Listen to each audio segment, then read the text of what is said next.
we have seen different types of decision trees in class. I have taught you ID3 decision tree, I have taught cart model and C4.5.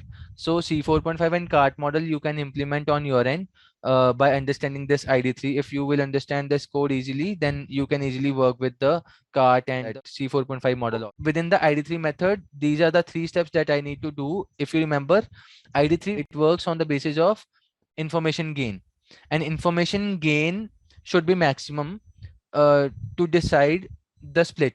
Information gain is the main thing that we use to make the decision कि मुझे कौन से attribute के basis पे split मारना है. Let's say that we have the 4 attributes: humidity, outlook, temperature, and the fourth one was wind. So let's say we have these 4 attributes, और इनको यूज करके, इस डेटा सेट को यूज करके, now I have to decide that which one will be the root node. सबसे पहले कौन सा उठाऊं? सपोज ह्यूमिडिटी उठाना है, तो इसको ह्यूमिडिटी के बेसिस पे मेरे इस डिसीजन ट्री को स्प्लिट करने के लिए, if I want to find that my humidity is the winner, it means that humidity should beat all the other attributes in terms of information gain value. IG value इसका maximum होना चाहिए out of all the 4 things, and we will see that how to calculate these things and how to get the work done. So first of all, we need to calculate the entropy. Can you tell me what is entropy of a entropy of a set? Can you tell me? Do you have any idea about this? That in ID3 method, what is entropy? Sir, minus sum of pi log to pi. नहीं, ये entropy होता क्या है? वो तो चलो आपने formula बता दिया. It is minus summation P I log to P I. ठीक है, वो फॉर्मूला बिल्कुल ठीक है, बट देन एंट्रोपी का डेफिनेशन क्या था? Sir, impurity present. Impurity present in the data, right? So Yes, the sir. degree of randomness is the entropy. तो उसके लिए what the meaning of this statement is that if all the cases in the data set are of the same type, तो उसको हम बोलेंगे that my data is completely homogeneous. ठीक है, and उस केस में क्या होगा? अगर मेरा सारे के सारे जो आइटम्स हैं वो सेम क्लास से बिलोंग करते हैं, लेट्स से मेरे पास 5 केसेस थे, वो पांचों मेरे क्लास 1 के हैं, तो all of them are of the same data type. तो इस केस में मेरा एंट्रोपी क्या होगा? Entropy will be 0, right? Because there is nothing as such के मतलब कोई इम्प्योरिटी हो इसमें, राइट? अब एंट्रोपी होता क्या है? एंट्रोपी की definition is degree of randomness और द इम्प्योरिटी प्रेजेंट. इसमें इम्प्योरिटी तो है ही नहीं, तो बहुत प्योर है. All of them are of the same class. अगर कोई और क्लास का होता, फिर हम कुछ कैलकुलेशन करते कि हाँ ठीक है यार, कोई और क्लास भी है बीच में, कंप्लीटली होमोजेनियस नहीं है. अगर मेरा कंप्लीटली होमोजेनियस है, कंप्लीटली होमोजेनियस का मतलब है that all the cases are of the same class, that means my entropy is equal to 0. ठीक है, एंट्रोपी मेरा 0 होगा अगर मेरे सारे के सारे सेम क्लास के हैं. That was the basic idea behind the entropy function. And now we will calculate that thing, that entropy of a sample. अगर मैं एंट्रोपी ऑफ ए सैंपल निकालूं, उसका फॉर्मूला क्या होता है? Entropy of a particular sample, the formula will be minus of summation, it is I equal to 1 to n probability of I into log base 2 and probability of I. So this was the function that you have to do the summation of this thing. Summation करना है पर minus initially value लेनी है, and then you can do the summation of pi into log 2 pi. So let's see that how this code works.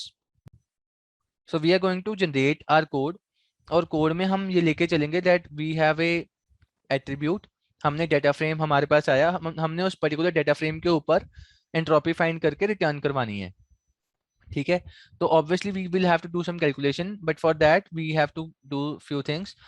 We have to first define a variable class in which we will be keeping जो भी मेरे data frame के keys हैं. ठीक है, उसमें से आखिरी वाला कॉलम रख लेंगे. -1 का मतलब है बिल्कुल आखिरी वाला column, because generally in a data set last column is my target variable. तो हमने -1 करके आखिरी वाला क्लास का एक रख लिया. एंड सिमिलरली वैल्यूज का क्या होगा कि उस क्लास के अंदर कितनी यूनिक वैल्यूज हैं. तो मतलब हमारा जो डेटा फ्रेम है, जैसे there is a data frame in this particular last column जो मेरा निकल के आया है, यूनिक वाला, एंड आई मीन यूनिक तो अभी निकालना है, but this is the class that we have pick this last column. अब within this how many unique values are there? Suppose 0 और 1 है, तो वो 0 और 1 होगा, तो मतलब वैल्यूज में 0 और 1 चला जाएगा. ठीक है, this is the meaning of second statement. Now initially we keep the entropy equal to 0 for value in values. अब हम एक लूप चलाएंगे for both the classes 0 and 1 के लिए, एंड फॉर 0 पहले ये दोनों स्टेटमेंट रन होंगी. For 0 what we do is probability of df class, उसमें जो वैल्यू काउंट्स है किसका, मेरे जो वैल्यूज हैं. ठीक है, अब ये वाला जो मेरा न्यूमरेटर है, सिर्फ न्यूमरेटर पे फोकस करेंगे.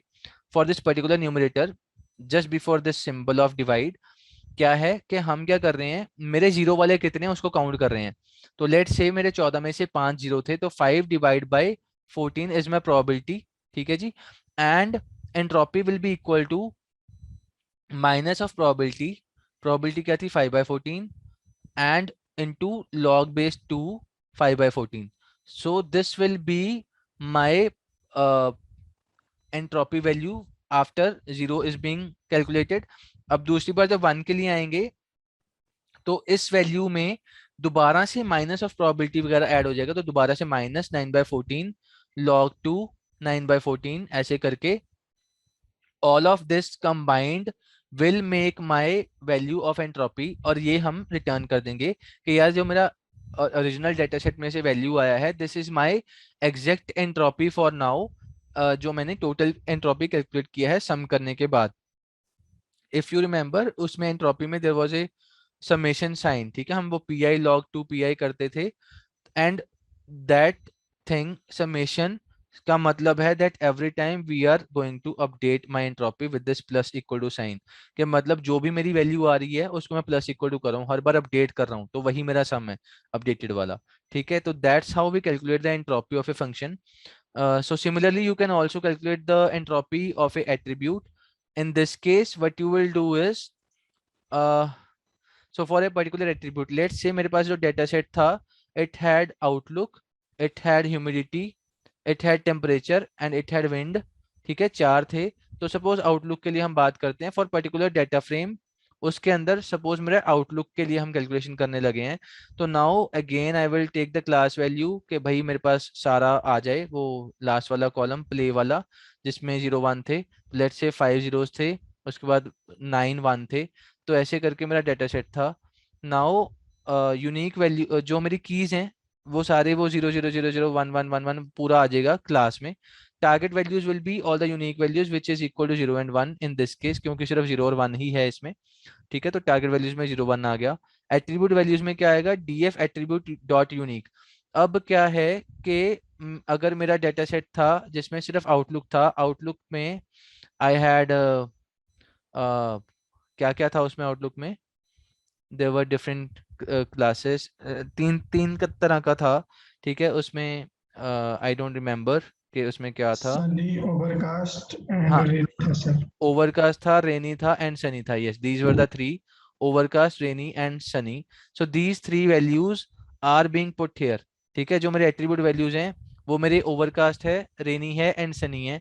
एंड एवरेज एंट्रोपी हम इनिशियली 0 ले रहे हैं because I want to calculate the average entropy for this thing. Average entropy का मतलब है इन द एंड हम सारे डेटा सेट का कंबाइंड एवरेज एंट्रोपी निकालेंगे. सारे डेटा सेट का नहीं, मतलब सारे इस कॉलम का, only for these ORS. Because we are talking about this particular attribute for the time being. हम सिर्फ आउटलुक के ऊपर फोकस कर रहे हैं, आउटलुक में सिर्फ ये तीन है, तो हम सिर्फ उन्हीं तीन का एवरेज निकालेंगे. Now for value in attribute values, attribute values क्या थे जी, एट्रीब्यूट वैल्यूज थे हमारे ORS तीन थे. ठीक है, तो for let's say outlook equal to overcast के लिए हम जा रहे हैं, इसलिए हम attribute entry entropy equal to 0 लेंगे. Then I will run a for loop for the target values. Target values क्या थे मेरे, target values were the unique values जो कि 0 एंड 1 था. तो हम सपोज 0 के लिए चला रहे हैं, अभी सबसे पहले 0 के लिए अंदर आए फॉर लूप में. Now numerator and denominator calculate करेंगे. Numerator will be equal to data frame of attribute. ठीक है, डेटा फ्रेम एट्रीब्यूट क्या था, df of attribute means that I want to look into the outlook only. Then उसके अंदर for that particular value, value क्या थी, value थी मेरी ये वाली. ठीक है, वैल्यू इन एट्रीब्यूट्स, तो outlook outlook equal to overcast. अब यहाँ पे सिर्फ ओवरकास्ट की बात हो रही है, ठीक है, इनिशियली, क्योंकि अब जो ये वैल्यू 1 है, it is taking me for 0 and 1, तो हम 0 के लिए देख रहे हैं अभी। And within that numerator में we are right now because we are checking for this thing, loop जो मेरा चल रहा है उसमें न्यूमरेटर में हम क्या कर रहे हैं कि जब जब मेरे आउटलुक में ओवरकास्ट हो जाए और मेरी क्लास इक्वल टू वैल्यू 1 आ जाए, तो टारगेट वैल्यूज मेरे क्या थे, टारगेट वैल्यूज वर 0 and 1, तो जब जब मेरा 0 आएगा तो उसका लेंथ देख लो। तो जब जब मेरा एट्रीब्यूट ओवरकास्ट होगा, ओवरकास्ट में कितने मेरे जीरो हैं ओवरकास्ट का कंपैरिजन में, मेरे फाइनल वाले कॉलम में कितने जीरो हैं ओवरकास्ट के सामने, उनका न्यूमरेटर में लेंथ ले लो, ठीक है। एंड डिनोमिनेटर में क्या करना है, फॉर दैट पर्टिकुलर एट्रीब्यूट जितना भी उसका लेंथ है, मतलब टोटल मेरे कितने ओवरकास्ट हैं उसको ले लो। ओवरकास्ट मेरे 4 थे और मेरा ओरिजिनल जीरो था कि मेरा जीरो केस था जिसमें मेरे बाय डिफॉल्ट जीरो आ रहा था value, because I know in the dataset that overcast is equal to जब भी overcast आता था मेरा हर बार 1 ही आ रहा था in that same dataset. We have seen that in the previous algorithm also in the uh, Naibase, ठीक है, in Naibase algorithm also we saw that we were using the same dataset for that particular dataset. वहां पे मुझे याद है that मेरा ये वाला न्यूमरेटर तो जीरो ही आना था for this particular overcast and 0, because overcast वाले 4 केसेस थे, चारों 1 थे। denominator will be for this particular attribute equal to value, for this particular attribute जो मेरा attribute है overcast equal to 0, जितना भी मेरा वैल्यू है उसका डिनोमिनेटर। तो ये वाली चीज यहाँ पे, ताकि ये खराब ना हो जाए, तो हम उसको क्या करेंगे कि अगर वो जीरो वाला ऐसा कुछ केस आता भी है, then we are adding this value of 0.00001, एक बहुत छोटा वैल्यू डाल दिया कि एटलीस्ट कुछ ना कुछ एंट्रोपी आ जाए, यहाँ पे कोई एरर ही ना आ जाए कि मेरा वो अनडिफाइंड ही हो गया जी प्रोबेबिलिटी, ठीक है। तो वो वाली चीज को हैंडल करने के लिए अगर मेरा प्रोबेबिलिटी बाय डिफॉल्ट जीरो आ जाता, फिर हम उसका log 2 निकालते, वो अनडिफाइंड हो जाता, log of 0 इज अनडिफाइंड। ताकि वो अनडिफाइंड ना आए इसलिए हमने यहाँ पे एक ये बहुत छोटा नंबर ऐड कर दिया, just to avoid that situation कि हमारा probability of zero will be very very low, log of 0 will be undefined. तो उसको हमने कर दिया कि log of 0.00001 ऐसे करके निकाल दो तुम, तो हमारी एंट्रोपी ऐड हो जाएगी and that will be true for each and every case of different values. अब एवरेज एंट्रोपी कैसे निकालेंगे, average entropy will be denominator upon length of this into entropy.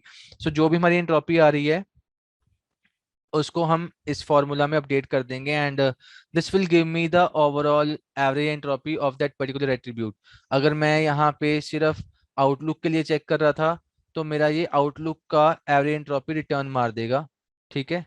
And similarly अगर मैं एट्रीब्यूट इक्वल टू टेम्परेचर के लिए check कर रहा था तो ये सिर्फ टेम्परेचर के सारे केसेस को हैंडल करेगा और एंड में रिटर्न मार देगा। सो these things are valid for a particular attribute, so it तभी यहाँ पे data set में, मतलब तभी we are using this entropy attribute in the heading also, for a particular attribute we were calculating the entropy value. Now find winner, find winner तो बहुत simple है, find winner का मतलब यही है that let's say हमने temperature का, humidity का, आउटलुक का एंड विंड का, हमने चारों का we calculated the what we calculate information gain value, हमने चारों का वैल्यू कैलकुलेट किया, जिसका मैक्सिमम आएगा वो रिटर्न कर देंगे। That's what we are doing here. हमने क्या किया, find winner in this data frame, find the winner, information gain का एक एम्प्टी लिस्ट लिया, उसको हमने अपेंड करवाया और हर बार हमने क्या किया, फाइंड एंट्रोपी जो भी हमारी आई minus entropy of that attribute, हम माइनस करते जाएंगे from the total entropy, minus करेंगे for that particular attribute whatever the IG value will be, तो IG वैल्यू अपडेट हो जाएगा, ठीक है। तो with in that IG value मेरे पास चार नंबर आ जाएंगे, लेट्स से 0.34, 0.27, 0.11, 0.28, तो ऐसे करके चार आ जाएंगे। तो इसमें से जो मेरा आर्ग मैक्स होगा, आर्ग मैक्स क्या करेगा, it will pick the location जहां पे मैक्सिमम वैल्यू है। आर्ग मैक्स क्या करेगा इस केस में 0.34, तो सपोज टेम्परेचर का हाईएस्ट वैल्यू था, तो it will pick the temperature and temperature will be the winner, तो वो उसको रिटर्न कर देगा कि मेरा argmax मतलब location of the maximum value जहां पे मेरी मैक्सिमम वैल्यू आ रही है उसका लोकेशन रिटर्न मारेगा ये argmax, and that particular location के बेसिस पे हम ये कीज में से ऐसे करके उठा लेंगे कि उसमें से लेट्स से अब ये इसको मैं थोड़ा सा और सिंप्लीफाई कर देता हूँ। सपोज मेरा इसने रिटर्न किया argmax ने 0 कि मेरा फर्स्ट लोकेशन पे ही out of the IG list मेरा फर्स्ट लोकेशन पे ही आ गया 0 1 2 3, फर्स्ट लोकेशन पे मेरा आ गया। अब हम ये वाला 0 यहाँ पे सेंड करेंगे और df dot keys this with the -1 means that I am getting only the headings। तो सपोज मेरे पास चार चीजें थी, temperature, humidity, outlook and wind. तो सपोज मेरा temperature was the first column, तो वो उस कॉलम का 0th एलिमेंट उठाएगा और इस कॉलम मतलब ये पूरी लिस्ट में से अगर मैं 0th लोकेशन उठाऊंगा तो वो टेम्परेचर ही होगा। So that's why it is returning the winner as a temperature in this case. For example temperature would have been the winner. तो फाइंड विनर आसान था समझना। Now we want to get the subtable. So this subtable is giving me df dot attribute dot value comma value। हम इसमें तीन input दे रहे हैं, data frame पूरा भेज दिया, एट्रीब्यूट भेज दिया और वैल्यू भी भेज दी। तो इसमें हम क्या कर रहे हैं, हम एक पर्टिकुलर एट्रीब्यूट के उस वैल्यू के लिए कुछ टेबल बना रहे हैं, ठीक है। And that table will help me to generate the tree. So let's see how it works. So now I want to build a tree. So this is the final code which will actually help me build the tree. So let's understand this code now. Define build tree। ठीक है जी। तो initially हमने tree को none रखा है कि मेरा tree खाली है, एंड डाटा फ्रेम हमने पास कर दिया। नाउ नोड हम ढूंढेंगे विनर। विनर का मतलब है लेट्स से वो चारों का कंपटीशन करवाएगा, इंफॉर्मेशन गेन जिसका मैक्सिमम आएगा, टेम्परेचर उसने भेज दिया। Suppose my node is temperature for the first case। Now attribute value will be equal to np.unique df node। So df node means that within that temperature उसमें कितने unique value हैं, ठीक है। अब टेम्परेचर में क्या था, हॉट, माइल्ड, कूल, ऐसे करके तीन थे। तो let's say we have three values in the attribute value. Now class equal to df dot keys का मतलब है कि मेरे पास जो भी फाइनल कॉलम था उसमें 0 1 वगैरह थे, तो मेरे 0 और 1 आ जाएंगे यहाँ पे इस क्लास वाले में। Now to build a tree, अगर तो मेरा ट्री नन है तो मैं क्या करूंगा, मैं इनिशियली ट्री को एम्प्टी रखूंगा एंड देन ट्री नोड को भी इनिशियली एम्प्टी रख लूंगा। Because my when I am just beginning to make the tree, मैं इन दोनों को एम्प्टी रख लेता हूँ, ठीक है। ये दोनों डिक्शनरीज हैं, तो इन this case I am keeping this empty. But now for value in attribute value क्या था, ऑल द यूनिक वैल्यूज, जैसे with in that cool, mild and hot, तीन टेम्परेचर थे, ठीक है। सपोज हम कूल के लिए चेक कर रहे हैं, तो नाउ सब table will be generated for this thing. Cool के लिए बनाएंगे कि डाटा फ्रेम मेरा ये है, नोड मेरा टेम्परेचर है एंड वैल्यू मेरी कूल है। तो for that we will make this thing. तो यहाँ पे ट्री बिल्ड हो रहा है, what we are doing is we are making a pair, ठीक है। Class value comma counts np dot uniques, सब टेबल बनाया उस क्लास का, return counts equal to true. whenever those values are getting me the value as true, उसका unique value देख लेंगे कि मेरा कूल कब कब आया, तो उसके काउंट देख लिए। And for that particular thing when my length count is equal to 1, so whenever my count 1 आता है, अगर ये वैल्यू ट्रू आती है, so we will add that value, उसका जो 0th वैल्यू है इस क्लास वैल्यू का 0 value will be added as a node, ठीक है। अदरवाइज अगर ऐसे 1 नहीं आता, कुछ और आता है, तो वी विल अगेन से कि चलो दोबारा से जाओ ट्री बनाने and we will send that. तो वो रिकर्शन में ऐसे करके ट्री बना लेगा। So that's how we build the tree. Now coming to the data set. So this is how my data set looks like. This is the data set. हमने weather dot csv मंगवाया, build tree करवाया, and p dot pprint से क्या हुआ, we are actually making the tree like this. So this is a tree only. Outlook है, outlook के अंदर हमारा ये ओवरकास्ट इक्वल टू 1 है, रेनी में ह्यूमिडिटी है, ह्यूमिडिटी के मल्टीपल केसेस हैं, एंड सनी में ये वाले केसेस हैं। So we saw this in the class also कि जब मेरा सपोज आउटलुक के बेसिस पे मैं कर रहा हूँ, तो मैंने क्या किया, तीन केसेस आए थे मेरे। अगर मेरा ओवरकास्ट आता है, let's say this is overcast, so overcast के केस में every time it was giving me 1, क्योंकि डेटा सेट में चारों केस थे ओवरकास्ट के, चारों 1 थे। For humidity, let's say humidity के बेसिस पे हम उसको बना रहे हैं टेबल को, तो इस केस में अगर मेरा ह्यूमिडिटी दो तरह का था, एक हाई था एक नॉर्मल था, तो उसका बताया हुआ है कि जो हाई वाला है वो हमेशा जीरो देगा आउटपुट, और नॉर्मल वाला है वो हमेशा वन देगा। सो लीफ नोड्स के ऊपर फोकस करोगे, this is the output actually, कि गोल्फ खेलनी है या नहीं खेलनी, ठीक है। सिमिलरली अगर मेरा सनी आता है, विद इन दैट सनी हम चेक करेंगे विंडी को, and within that windy अगर मेरी विंड नहीं है तो मैं खेलूंगा, अगर मेरी विंड है तो मैं नहीं खेलूंगा। So this is the meaning of 0 1 and 1 0। I hope this decision tree is clear in a way. यहाँ पे just for the presentation purposes we have put this as a dictionary, but you can make this by understanding the this dictionary. You can easily make the tree out of it. So now you have to do the predictions also. prediction किस पे करेंगे?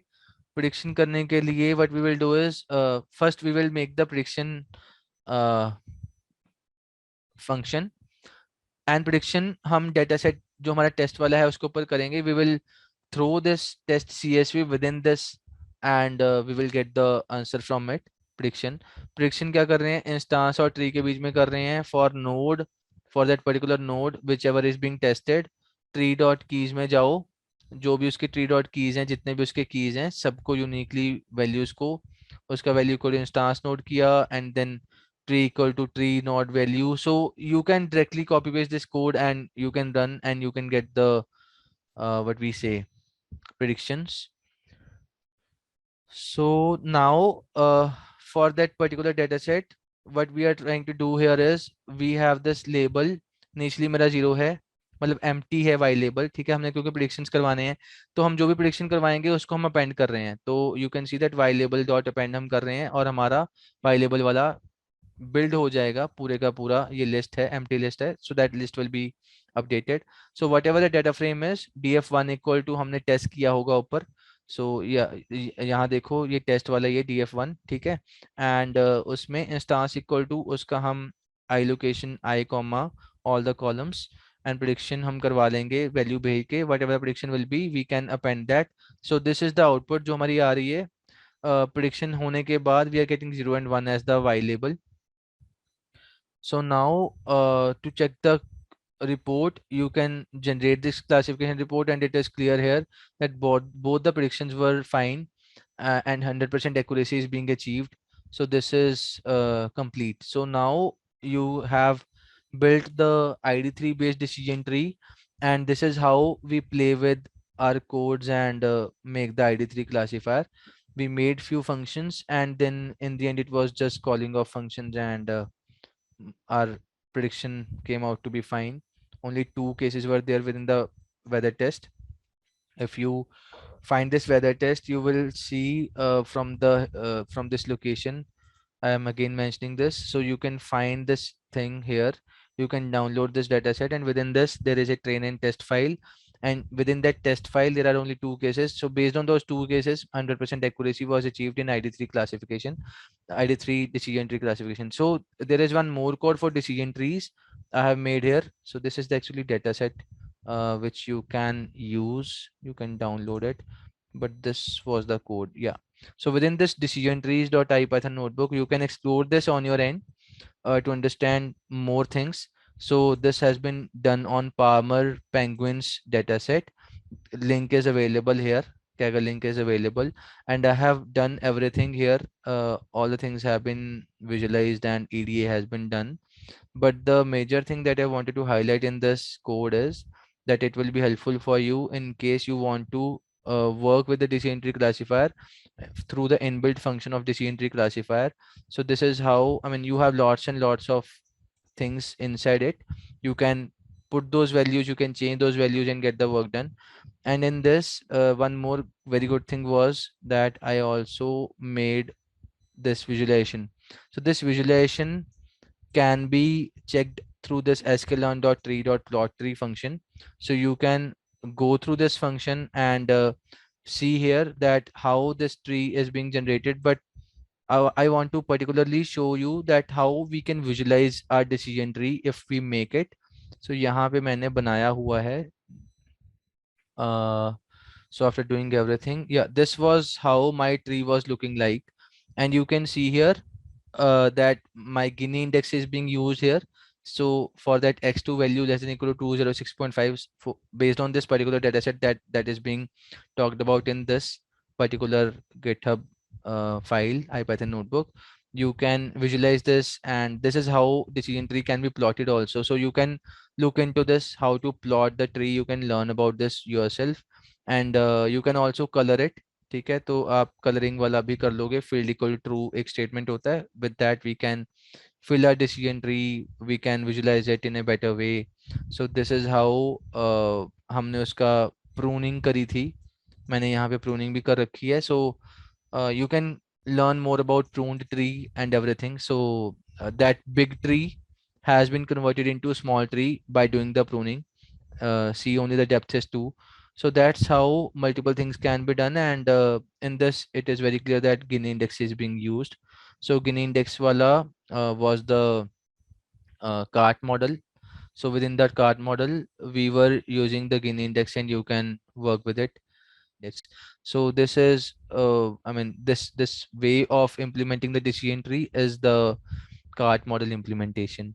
That's why it is using Gini index again and again. So you can look into this code. This is a very big code. You can explore it yourself. That's all from my side for today. Thank you.